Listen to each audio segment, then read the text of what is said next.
Hello everyone, Dr. G here at Garcia Chiropractic. How long does an adjustment take?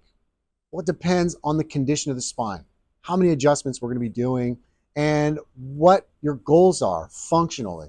Now in our office, adjustments can be extremely efficient if necessary. We can get you in a couple of minutes in some cases.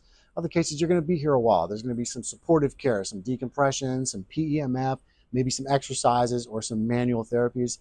So the answer is going to be anywhere from 2 to 30 minutes, depending on your condition. Make sure and be specific and that you're going somewhere that is addressing your particular condition and working towards your particular functional goals.